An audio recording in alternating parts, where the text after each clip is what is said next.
देखिए आज़रबाईजान की दारुल-हुकूमत बाकू में COP29 कॉन्फ्रेंस जारी है। आज यहाँ पर पाकिस्तान के पवेलियन में नेशनल क्लाइमेट फाइनेंस स्ट्रेटजी की एक तकरीब मुनक्किद की गई। मेरे साथ वज़ीर खजाना साहब मौजूद हैं, उनसे बात करते हैं। अस्सलाम वालेकुम सर, क्या है इसमें क्लाइमेट फाइनेंस की बात करें, पाकिस्तान के लिए क्या स्पेशल है और क्या अचीवमेंट देख रहे हैं? देखिए, इस वक्त यहाँ जो हमने नेशनल क्लाइमेट फाइनेंस की बात की है, उसमें पहली बात तो ये की है कि जो हमने जो पॉलिसी फ्रेमवर्क उसका क्रिएट किया है, एनडीसीज क्रिएट किए हैं। हमने कहा है कि 2050 तक हम नेट ज़ीरो की तरफ जाएंगे, लेकिन फिर आगे उसको किया है हमने कि although V net less than 1% of global emissions, लेकिन हम फिर भी पहले 10 मुल्कों में आते हैं जो क्लाइमेट वल्नरेबल है। तो उसके लिए हमें एडेप्टेशन फाइनेंस चाहिए।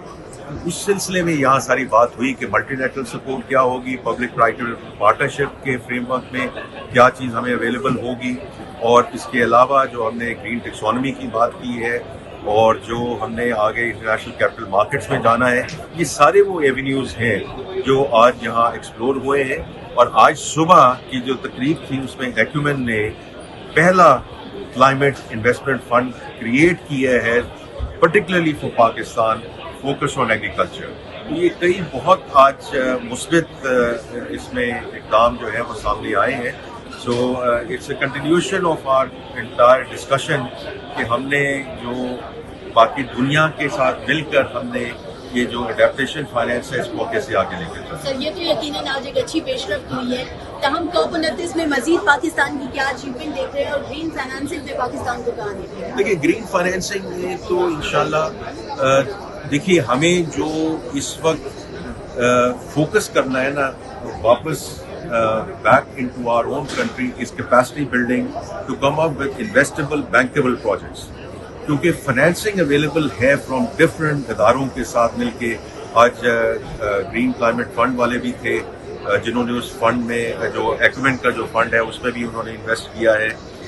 तो फाइनेंसिंग इंशाल्लाह हमें अवेलेबल होगी, but the ball is in our court कि हमने वो कैसे हमने इन्वेस्टेबल बैंकेबल प्रोजेक्ट्स लेकर आने हैं जिसके बेसिस पे जाके हम ये इंटरनेशनल फाइनेंसिंग लेकर आए। और देखिए, मैं आपको रिमाइंड करवाना चाहता हूँ कि आज से 3-3.5 साल पहले Pakistan already dead inaugural green bond जो वापडा का बॉन्ड था, उसमें $500 मिलियन उसमें गवर्नमेंट को और वापडा को मौसूल हुए थे, लेकिन उसकी जो ऑर्डर बुक थी वो $3 बिलियन थी। तो इसलिए इस वक्त जो सबसे बड़ा हमारा फोकस होना चाहिए वो कैपेसिटी बिल्डिंग पे होना चाहिए। सर, लास्टली मेरा आपसे सवाल है कि हर साल हमें बहुत से जो क्लाइमेट हैजर्ड्स हैं उनका सामना होता है, सैलाब भी होते हैं। इस COP29 के बाद क्या पाकिस्तान एक नोशन होगा कि आने वाले साल खुदा न खास्ता ऐसी सूरत हाल होती है तो उसमें कम अज कम बेहतर इक़दाम हो और हम बासानी? देखिए, जो काम हमें खुद करना है एज हुकूमत वो हमें खुद करना चाहिए, क्योंकि ये हम बाकी लोगों पे इसका दारोमदार उस पर नहीं कर सकते। So there work that has to be done at our end. लेकिन फॉर एग्जांपल अभी मैं जब not necessarily here in Baku, लेकिन जब मैं वर्ल्ड बैंक के साथ था दो हफ्ते पहले इन वाशिंगटन DC, तो उस वक्त ऑलरेडी ये चीज़ बात हो चुकी थी कि फॉर एग्जांपल अगर वर्ल्ड बैंक के फंड्स हमारे पास अवेलेबल हैं एंड खुदा न खास्ता कोई ऐसी आजमाइश हमारे पे आ जाती है तो फिर हमें एक बहुत बड़ा कोई फंडिंग प्रपोजल नहीं बनाना पड़ेगा।